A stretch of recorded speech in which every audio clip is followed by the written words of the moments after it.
the Raiders in that game. How impressed, the question is, have you been with Fields up to now? Doing what he needs to do as a rookie, getting wins.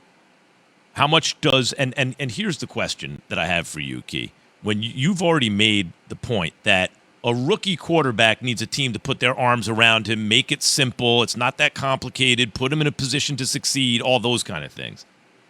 But how much of the way the Bears are playing is a response to the fact that the locker room wanted that guy under center? And it's not just the offense, but the defense. A lot. I mean, it is important because when you're in training camp and the veteran players are gravitating to a young player and a young rookie, and all of a sudden they are saying things in their press conferences and they're giving him his flowers, but not disrespecting the starter and Andy Dalton, but certainly sending a message to let everybody know that this guy, Jay, is probably the best guy that gives us the chance to win. Mm-hmm. And when you insert him into the lineup, it's a electrifying energy. I go back to, and I use it as an example, Joe Flacco and Lamar Jackson. You have a playoff caliber team, and they're not getting the most anymore out of Joe Flacco, and you have a guy that the teammates like and they feel good about. Not that they dislike Joe Flacco, but they all of a sudden are eating at the table at lunch with Lamar Jackson. They're now eating at the table at lunch with Justin Fields. They used to eat at the table with Andy Dalton, but no more. And when he gets on the field and he starts to display those same skill sets, Jay, that they've seen in training camp, they take a liking to that. And it's an infectious thing. Some people annoy you. You don't want to be around them. You don't want to deal with them, even though they're your teammates. And then there's others that just have that it factor. They just look delicious, and you want to be around them. And that's Justin Fields, Jay. I knew I would get you to laugh. You got me with it. They just look delicious. Yes, Key. And you know what? It's so earlier this year, I heard all this praise about Mac Jones, and it was deserving because of the system that Bill Belichick had him in. We've talked about that on this show. And I would have said I thought the New England Patriots were a better team than the Chicago Bears, knowing that the Chicago Bears at the time had Andy Dalton as a starting quarterback. You put Justin Fields as a starting quarterback now, all of a sudden I'm looking at them saying, I don't know it might be the Bears. The Bears might be a better team than the New England Patriots. And we sat there and we raved about how Mac Jones was playing, but I'm watching him, and even the first half against the Raiders, they had a 14-3 lead. He was 12 of 20 for the game, but like it felt like he was in control of the game. Second half, they only like 92 yards of offense gained in the second half. Their defense took over, but it was still the way he managed the game that made you feel comfortable with saying this team has a higher ceiling now with Justin Fields at the helm. Well, what happens naturally is people go to statistics, right? They start looking at the numbers. Oh, he was only 12 or 20 and he only threw for 100+ yards and a touchdown. And he had an interception and blah, blah.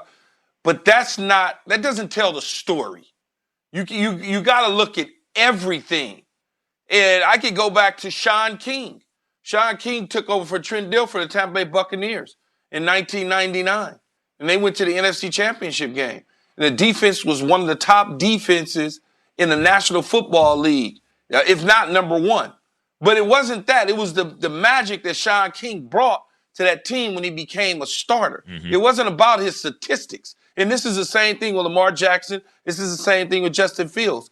It's not about the statistics. It's about the magic, right? When you step on the floor, Jay, and all of a sudden you out there playing and you're passing that ball and you putting it right in the breadbasket for a guy to be able to shoot, and you're not waiting to last 3 seconds on the shot clock to give it to somebody, things start to flow differently. And this is what you're seeing in Justin Fields. So the defense is playing better.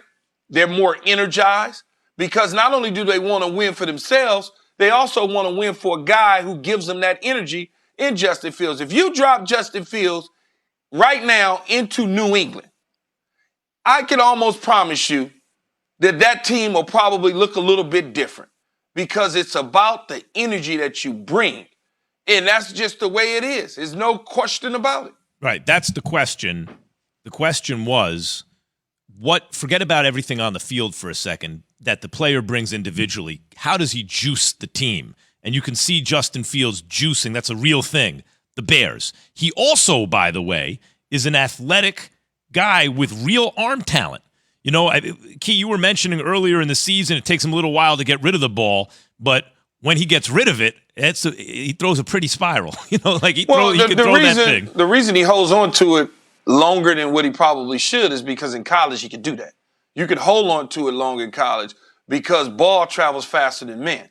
And they're off a few ticks in college. The reaction is not as fast as it is in the pros. So when he starts to understand the pro game and the game starts to slow down for him a little more, then a little more, is that now? A little bit.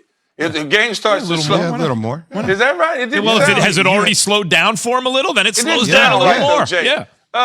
It just didn't sound right. That's why I was like, wait a minute, I don't think that was proper English. But it's a situation where it probably is slowing down for him, but when it completely stops and slows all the way down, you're gonna start to see like Lamar Jackson.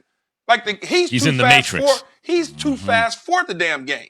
It's like you can't even do nothing with him but just bless it and accept it. And that's what you're going to get, I believe, in Justin Fields. That was the greatest innovation in the Matrix, right? Like, everyone's seen the Matrix, right? Until the Matrix came out, every time people wanted to show something super fast, it's like the guy's just zipping around the screen. The Matrix, no. Show it from the point of view of the fast guy. Everything looks super slow, You know what's right? so great? You know what's so great about football, man? Huh? Is in Jay, in these things, is week to week, we got our own opinions about what teams are. Now the Bears getting ready to take on the Green Bay Packers. Mm-hmm. If the Bears take on the Green Bay Packers, in the way Green Bay looked against Cincinnati, if they clip them and they beat them, there's a different opinion now of Matt Nagy, Justin Fields, and the Chicago Bears. There will be a different opinion of what this football team is. I tell you that. And I promise you, if they do that, we'll be having a different conversation about that. And Key, one of the things that nobody's talking about, let's not act like David Montgomery wasn't a huge part of this team, right? Like, so now Khalil Herbert, you talk about Damian Williams, the way those two rushed in their last game, like it's still the same game plan. Wait, hold on. I got to stop you, Jay, because I can't let my dude do this. Khalil Mack. You said Khalil Herbert. No, I was talking about Chicago's rushing. But the two running backs they replaced. You didn't mean Khalil Mack? Khalil Herbert. Okay, it just sound because I was like, wait a minute. Let me slow my guy down. No. I was saying they lost David Montgomery. That's how they were running the ball. So that's what I got worried about. So, all right, you take away one of these guys, his main option from that, because they still a run first team, but they still found answers. And Key, that goes back to how you talk about rejuvenating, how you get somebody that says, okay, this is where it is. That's fine. Ride with me. We're still going to figure it out. Like, that says something about a young player in a leadership position. But he was a leader at Ohio State, right? I mean, everybody looks at Justin Fields when he left Georgia